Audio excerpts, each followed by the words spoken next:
hermanos, nuevamente convocados en esta reunión dominical para compartir juntos un mensaje. El mensaje de hoy es un tema que generalmente no se toca muy a menudo en las iglesias, que tiene que ver con los sufrimientos psicológicos o anímicos, almáticos de Jesús. Por lo general, cuando se habla de la expiación de Cristo, su obra en la cruz, por lo general solamente se hace una descripción a profundidad de sus sufrimientos físicos. Pero los sufrimientos de Jesús y su obra expiatoria involucró también grandes crisis, grandes sufrimientos emocionales a nuestro Señor Jesucristo, ¿verdad? Entonces, se nos dice en Isaías 53:3 que Jesús fue varón de dolores, experimentado en quebranto. Así que ese era uno de sus títulos, un varón que sufre, un varón que tiene la experiencia del sufrimiento. Y sus sufrimientos culminaron en la cruz, aunque toda su vida Él lo sufrió.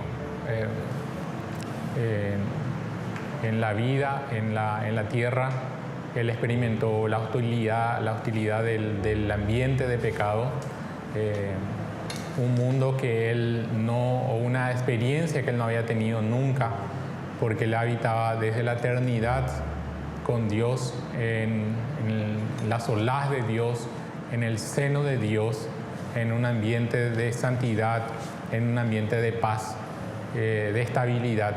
Y venir a la tierra ya fue un primer sufrimiento para nuestro Señor, ¿verdad? En un lugar inundado de pecado.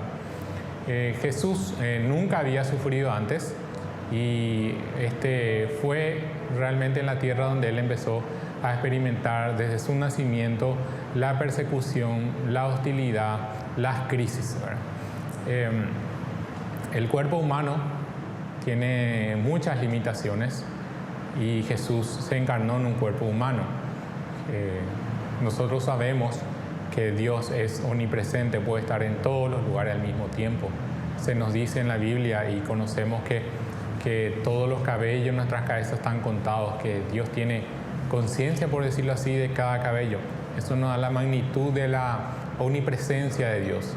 Dice de igual manera que todos los pajarillos al caer a tierra entran al conocimiento de Dios, Dios lo sabe.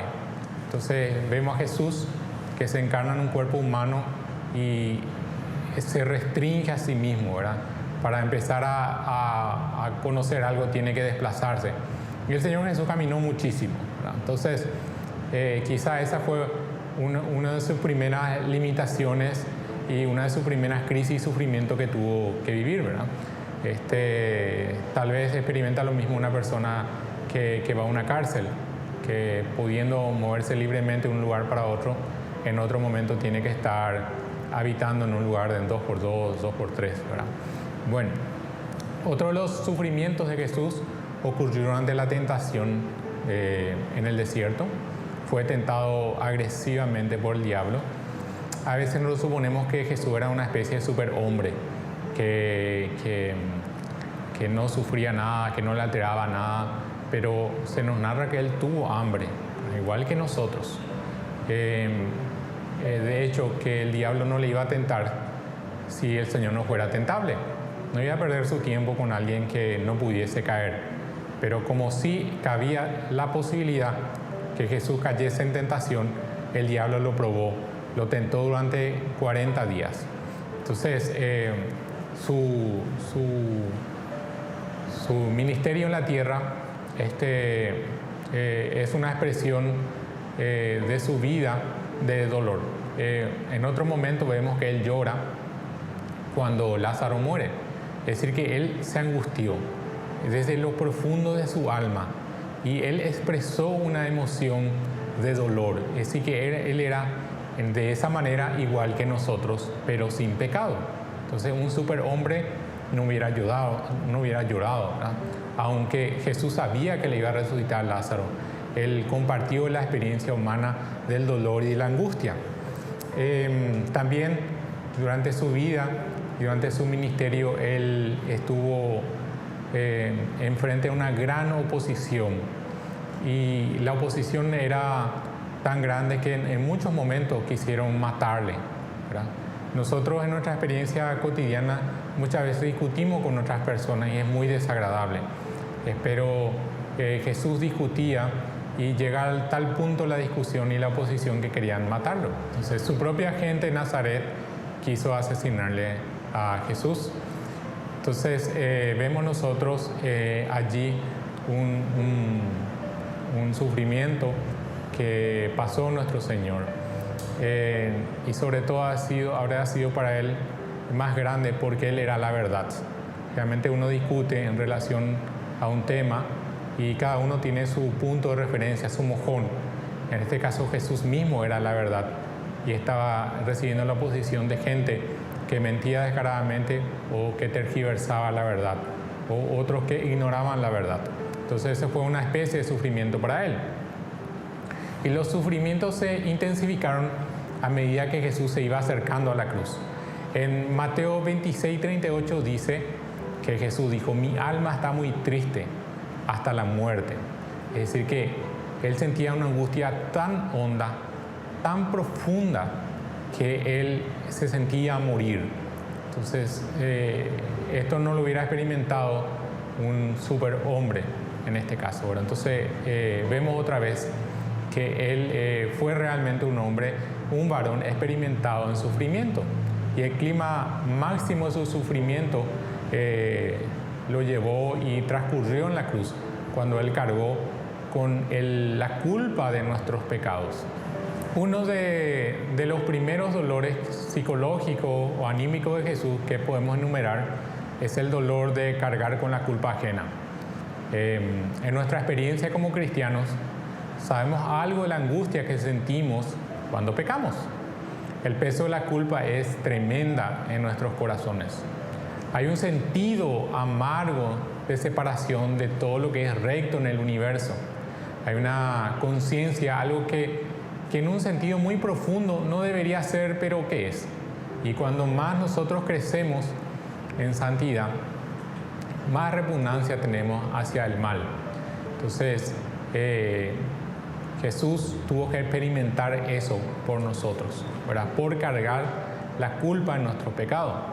Hay algo que Dios puso dentro de cada uno de nosotros, que es un pequeño juez en nuestra cabeza, que se llama conciencia. Y esta conciencia es universal. Está apagada en diferentes grados en las personas, ¿verdad?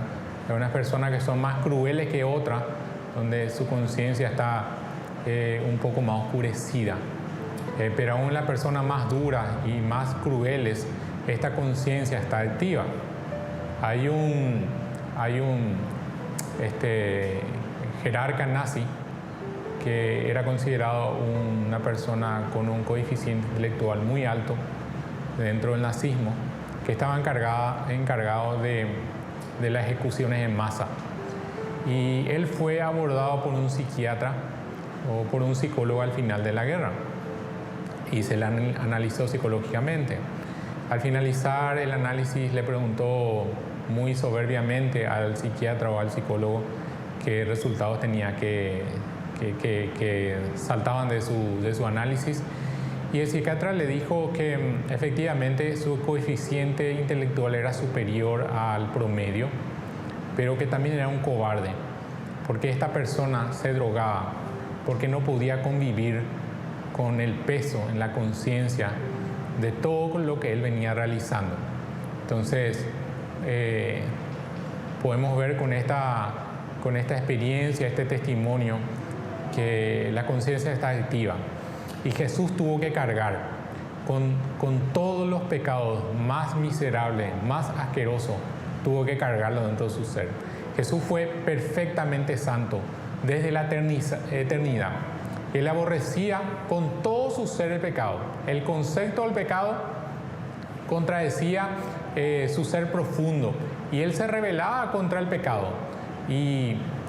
Pero con todo, por obediencia al Padre y por amor a nosotros, él asumió nuestros pecados.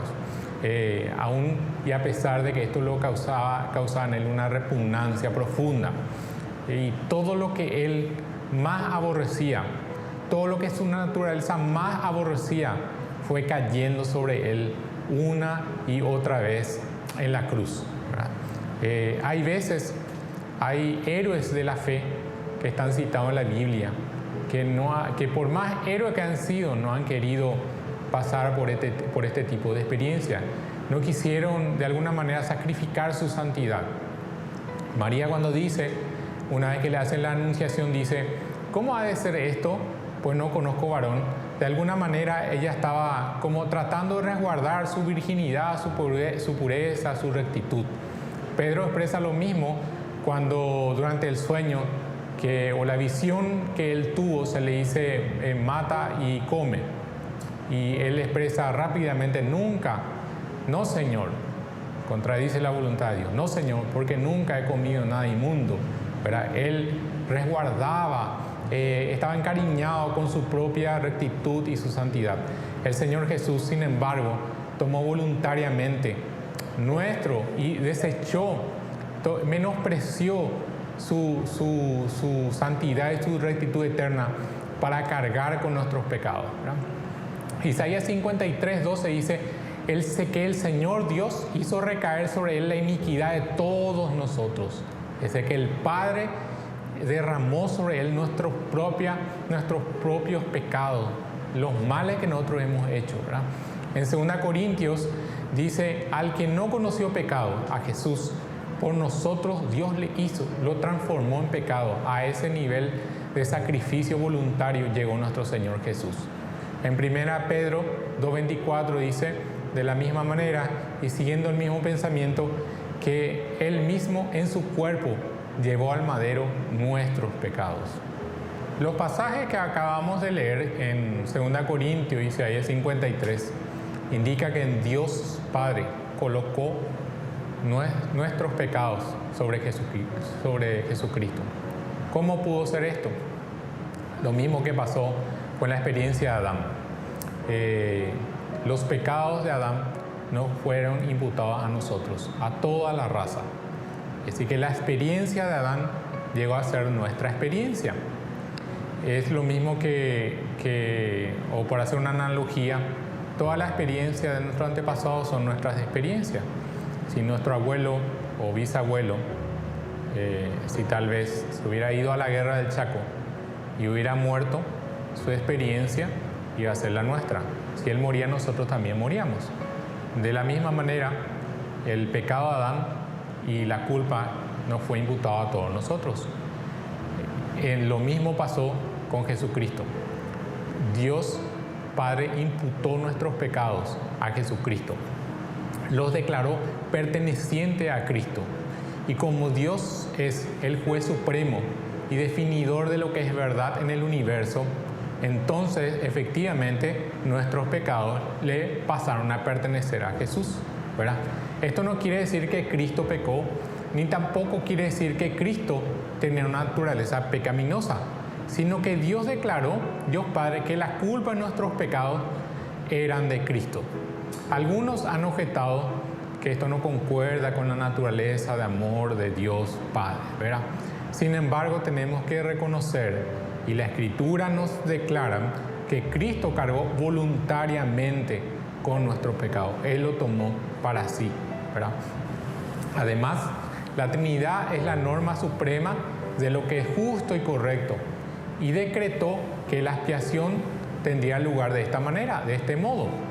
Entonces, todo se marca dentro de los niveles o la exigencia de rectitud, de santidad y justicia de Dios. Entonces, esto satisfizo plenamente la demanda de justicia de Dios. Y ahora vamos a hablar del segundo sufrimiento, ¿verdad? Entonces, vamos a ir enumerando los diferentes sufrimientos psicológicos y anímicos que pasó nuestro Señor Jesús, aparte de los sufrimientos físicos. El primer sufrimiento que acabamos de desarrollar y describir fue el sufrimiento de cargar con la culpa de nuestros pecados, ¿verdad? El segundo sufrimiento que experimentó Jesús fue el abandono. Es decir, que aparte del dolor físico, tuvo la sumatoria y se agravó porque Él enfrentó todo este sufrimiento solo. En Getsemaní leemos, porque nos indica Marcos en su Evangelio, en el capítulo 14, verso 34, que Jesús dice: es tal mi angustia que me siento morir, quédense y vigilen. Es decir, que este es el tipo de ruego, de confidencia que un amigo hace a otro amigo íntimo para que le acompañe en su sufrimiento, en su dolor. Sin embargo, leemos en Mateo 26, 56, que todos los discípulos lo abandonaron y huyeron. Esta es una perfecta analogía de la experiencia que todos hemos experimentado alguna vez, del abandono, del rechazo, ¿verdad? Hay diferentes tipos de rechazo. Hay rechazos que son muy crueles, sobre todo el rechazo de los padres hacia los hijos pequeños, o los abandonos. Hay esposos que han abandonado a su esposa, o esposas que han abandonado a sus esposos. Hay padres que han abandonado a sus hijos, o hijos grandes que han abandonado a sus padres mayores, ¿verdad? Todos han experimentado algún tipo de rechazo. Pero siempre queda la sensación de que tal vez pudimos haber hecho algo para que esto no ocurriese. Si hubiéramos sido mejor cónyuge, o mejores amigos, o mejores hijos, tal vez las cosas hubieran cambiado. Pero Jesús no podía decir esto, porque la palabra de Dios nos dice y nos manifiesta que Jesús, habiendo amado a los suyos, los amó hasta el fin. Es decir, que Jesús se comportó extremadamente bien, extremadamente correcto con todos sus discípulos. Sin embargo, Él fue abandonado. Pero peor aún que el abandono de sus discípulos fue el abandono de su Padre. Se nos dice en el Evangelio que Jesús exclama: Elí, Elí, lama sabactani, que significa: Dios mío, ¿por qué me has abandonado? Porque por primera vez en la historia de la eternidad, en la historia de los tiempos, Dios Padre se separa de Dios Hijo, porque Dios Padre no tiene comunión con el pecado, y Jesús estaba asumiendo sobre sí todos los pecados del mundo, y Dios Padre no podía estar más con Dios Hijo, en este caso Jesús. Entonces Jesús vemos que enfrentó solo el peso y la culpa de millones de pecados, de todos los pecados más asquerosos que pueden haber, los más crueles, los más sanguinarios. Él lo tomó sobre sí y tuvo que hacerlo solo. Entonces, agregado a este sufrimiento, al sufrimiento de cargar con la culpa de nuestros pecados, sumado al abandono, ahora tenemos otro sufrimiento, que es cargar con la ira de Dios. Un tema que generalmente del cual no se habla. Se nos dice en Romanos 3:25, así: a quien Dios puso como propiciación por medio de la fe en su sangre. Propiciación es una palabra que está descrita innumerables veces en el Antiguo y en el Nuevo Testamento. ¿Qué significa? Sacrificio que carga con la ira de Dios hasta el final y hace cambiar la ira en favor. Incluso la tapa del arca se llamaba la tapa del propiciatorio, y significaba que una vez que se derramaba la sangre de los corderos, entonces Dios era propicio hacia su pueblo. Entonces, Romanos lo que nos trata de decir con esto es que Dios Padre derramó la furia, su ira sobre Jesucristo. Jesús fue en ese momento objeto de intenso odio por el pecado y también por la venganza contra el pecado. Es un poco difícil para muchos absorber esta idea. Pues nosotros vemos, por ejemplo, en Segunda Crónica, Segunda de Reyes, la historia de Josías. Josías fue un rey muy noble que en su tiempo se encontró la Biblia en el templo, que había sido descuidada por mucho tiempo. Y él se angustió cuando leyó que Dios era un Dios que iba juntando su ira y que en algún momento iba a derramar el furor de su ira sobre su pueblo por los pecados acumulados. Así que rasgó su vestidura y pidió que se consultase sobre esto con una profetisa. Y la profetisa efectivamente dijo que Dios estaba a punto de derramar su venganza por todos los pecados que había cometido Israel a lo largo de muchos años. Es decir, que Dios espera en su paciencia para poder vengarse, para poder derramar su ira. Entonces, esta idea se traslada al Nuevo Testamento y efectivamente Jesús fue la propiciación por nuestro pecado. Dios cargó sobre él la furia de su venganza contra el pecado. Y muchos eruditos evangélicos han dicho que la idea de la ira de Dios está enraizada en el Antiguo y en el Nuevo Testamento.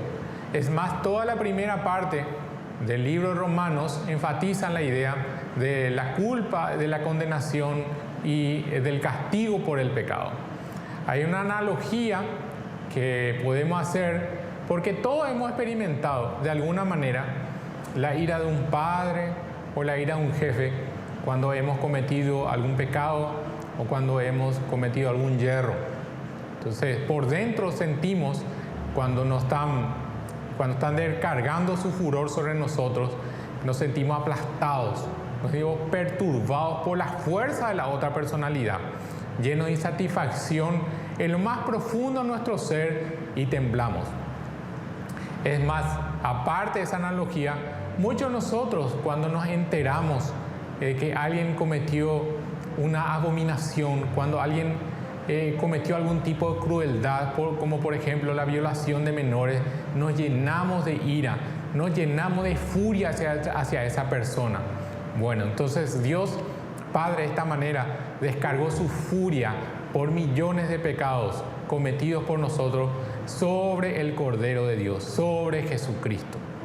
Así que el tercer sufrimiento de Jesús, su tercer sufrimiento psicológico, anímico, fue cargar con la ira de Dios. Algo que fue impensado tal vez en la eternidad que podría ocurrir, tuvo que suceder en ese momento. Entonces fue otro de los castigos que Jesús asumió por nosotros para que nosotros no tengamos que llevarlo encima. Para que nosotros en un futuro no tengamos que enfrentar esto en el juicio que Dios va a realizar en algún momento en la eternidad, en el futuro. Concluyendo, hay un concepto teológico que se llama Dios esconde su rostro.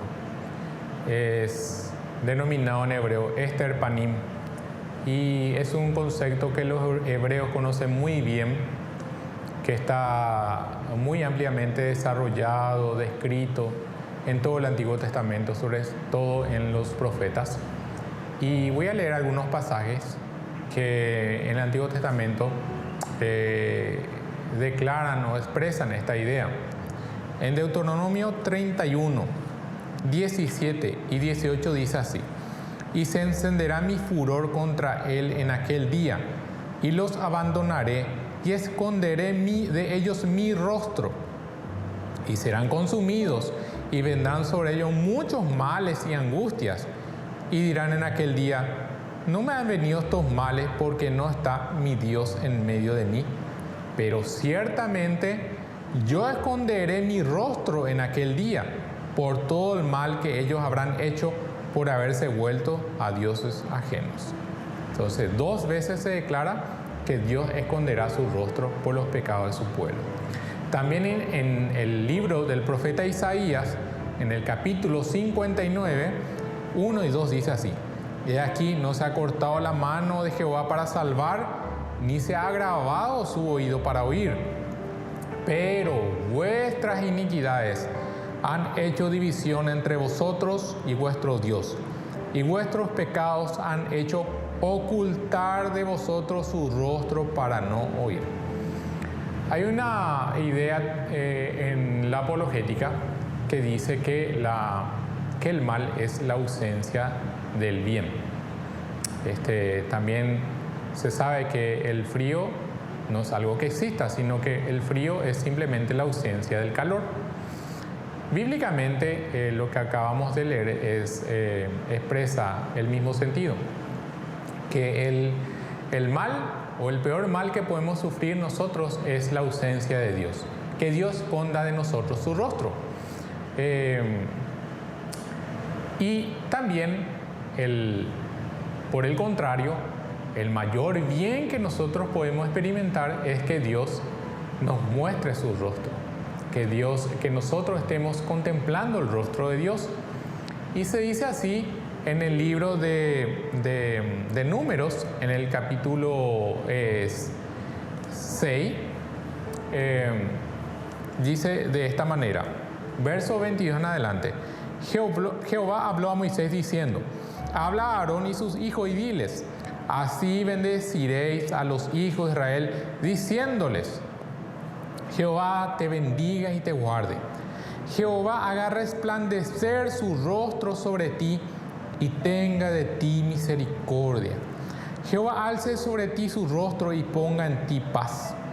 Y pondrán mi nombre sobre los hijos de Israel y yo los bendeciré. Esta es la oración más excelsa, la oración más sublime que Dios les ordenó que hagan a la clase, a la familia más prominente de Israel, a la familia más espiritual de Israel. Esta era la expresión más alta que se le podía dar. ¿Y cuál era? Que Dios haga resplandecer su rostro sobre sus hijos. Es interesante que esta bendición se acerca mucho a la bendición en guaraní, que se expresa diciendo ñandeyara tanderobasa, es decir, que nuestro Señor pase sobre nuestro rostro, ¿verdad? Casi expresa la misma idea. Es más profunda que decir simplemente te bendigo o Dios te bendiga, ¿verdad? Entonces, volviendo a la idea, ¿verdad? Entonces, y teniendo esto en mente, volvemos a la expresión que Jesús hace en la cruz. Dios mío, ¿por qué me has desamparado? El mayor dolor, sumado a todos los otros sufrimientos que Jesús fue, que Dios Padre escondiese de él su rostro, ¿verdad?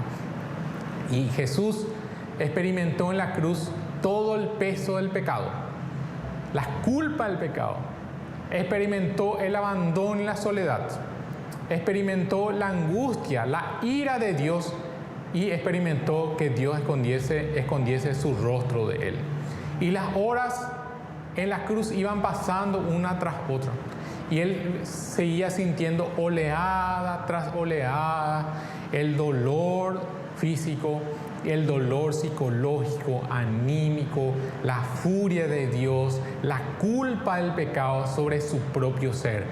Alguien que desde la eternidad fue santo, que fue impoluto, que fue recto, estaba sintiendo todos esos dolores, todas esas crisis por nosotros, para que nosotros no lo sufriésemos. Lo estaba haciendo en nuestro lugar.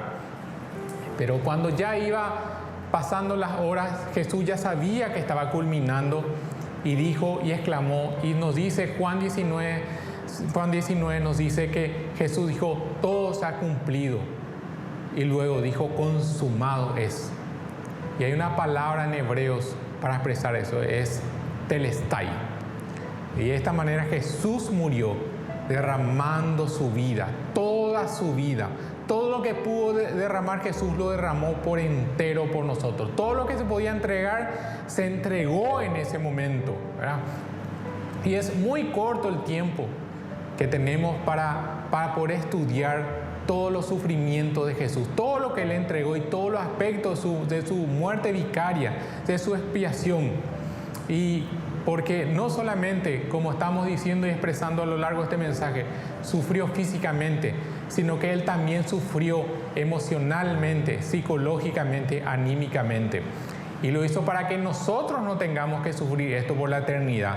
Y para que desde a partir de ahora nosotros podamos contemplar el rostro de Dios. Y cierro con la idea de telestai. Telestai es una palabra que se usaba comúnmente en esa época, que expresaba el término de un trabajo. Por ejemplo, cuando un esclavo terminaba un trabajo, se iba a su amo y le decía telestai, está terminado, está consumado.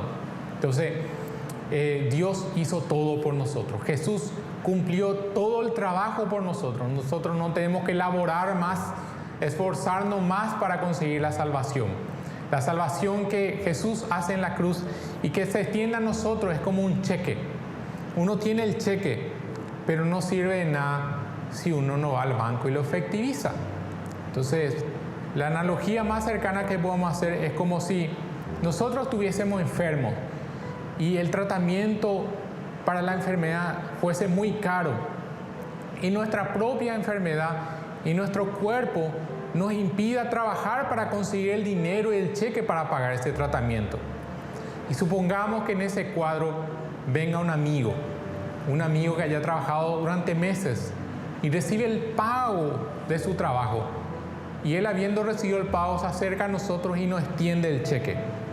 Entonces nosotros no hicimos ningún esfuerzo, fue nuestro amigo el que hizo todo el trabajo. Y lo más preciado de él nos entrega a nosotros. Entonces nuestra parte a todo este acto de amor que hace nuestro amigo es ir a efectivizar el cheque. Porque nada sirve contemplar el cheque. La utilidad y la eficacia del cheque está en efectivizarlo. Entonces Jesús hizo lo mismo. Todo lo que nosotros no podíamos hacer, Jesús lo hizo por nosotros. Y Dios Padre entregó lo más precioso que tenía, que era su Hijo por nosotros. Ahora lo que nosotros tenemos que hacer es que ese sacrificio se materialice, que sea efectivo para mi vida, que no sea solamente una linda historia heroica, sino que sea real para mí, que sea efectivo para mí. ¿Y cómo lo podemos hacer eso? Es aceptando esos sacrificios, declarando que realmente nosotros somos culpables. Que nosotros somos culpables, que merecíamos el castigo, pero en cambio aceptamos el favor y la obra de Jesucristo a nuestro favor. Las palabras valen mucho. Si nosotros ante un juez declaramos que cometimos tal pecado, esas palabras tendrán su efecto, no se dejarán pasar por alto. De la misma manera, si nosotros delante de Dios decimos y declaramos nuestra culpabilidad y nos arrepentimos de nuestros pecados y le expresamos a Dios que queremos recibir los favores de Cristo, los favores de la obra de Cristo en la cruz a favor nuestro, entonces nuestra salvación se consuma y nosotros valoramos lo que Dios entregó por nosotros. El peor mal que podemos hacer nosotros es rechazar la obra de Jesucristo, es agarrar y romper el cheque que nos está extendiendo nuestro amigo. Entonces, te invito, amigo, te invito, señor, señora, que hoy podamos aprovechar este mensaje, que hoy podamos aprovechar la obra de Cristo a nuestro favor, que nosotros recibamos completamente el favor de Dios que nos es extendido en este momento. Y no lo esperemos más, no seamos temerarios, no salgamos más a la calle esperando un mejor momento para recibirle a Jesús, esperando ser viejo para recibirlo a Jesús, porque Jesús hizo ya todo por nosotros. Entonces esta obra Jesús lo hizo por nosotros para aquel que sufre, para aquel que se siente solo, para aquel que ha sido abandonado, para aquel que está enfermo, para aquel que sufre en su cuerpo alguna enfermedad. Jesús conoce el sufrimiento y Él pasó esto para que nosotros seamos libres hoy. Así que te invito, si este mensaje te ha llegado, si sientes que debes aprovechar la obra de Cristo a tu favor, yo te invito a que me acompañes en esta oración. Y lo puedes hacer solo en tu casa y puedes expresar mucho más allá de lo que en este momento podemos decir. Padre Celestial, te agradecemos por la obra de Jesucristo a nuestro favor. Nosotros nos sentimos solos, tal vez abandonados, pero sí nos sentimos pecadores y que hoy nos arrepentimos delante de ti de todos nuestros pecados. Sabemos que somos culpables, sabemos que no tenemos escapatoria, Señor. Nuestra conciencia nos dice, Señor, y tu Espíritu Santo nos convence de justicia, juicio y de pecado, Señor. Hoy, Señor, queremos recibir este regalo que tú nos das, que es la salvación extendida por Jesucristo, realizada por Jesús en la cruz. Y le recibimos a Jesús como Señor y Salvador. Y recibimos, Señor, lo que tú nos estás regalando, Señor, declarando nuestra culpabilidad. Y, Señor, agradeciéndote por haber dado a tu Hijo por nosotros, Señor, porque nos merecemos, Señor Dios, el castigo por nuestros pecados. Pero ahora recibiendo, Señor Dios, la obra de Jesucristo, declarándonos culpables, Señor, aceptamos lo que Cristo ha hecho en nuestro lugar y te damos gracias por la salvación. Te damos gracias porque no tenemos que hacer nada para, Señor Dios, ganarlo, sino que Jesús hizo completamente toda la obra y todos los sacrificios necesarios. Gracias te damos, Señor, porque sabemos que la palabra vale delante del juez y sabemos que nuestra palabra tiene valor delante de ti en esta hora y que, como dice la Escritura, nuestros nombres están siendo escritos en este momento en el libro de la vida. Gracias, Señor, por tu salvación. Acompáñame, Señor, en este nuevo caminar, Señor, Padre del cielo. Y, Señor Dios, que esto que hemos experimentado pueda llegar a nuestros familiares, Señor. Y, Señor, perdonamos, así como tú nos has perdonado, de todo corazón a las personas que nos han herido, a las personas que nos han abandonado, a las personas que nos han humillado, Señor. Lo perdonamos en este momento y nos liberamos de esa carga, Señor. Al mismo tiempo recibimos de ti, Señor, esa liberación y recibimos la sanidad en el cuerpo que Jesús también extendió a nuestro favor en la cruz del Calvario, porque por sus llagas, por esas heridas, somos sanos. Gracias, Señor. Nos encomendamos en tus manos en esta hora, para el resto de este día, Señor, y de aquí en más hasta la eternidad. En el nombre de Jesús. Amén. Gracias por habernos acompañado en este mensaje. Que Dios nos siga bendiciendo y acompañando. Amén.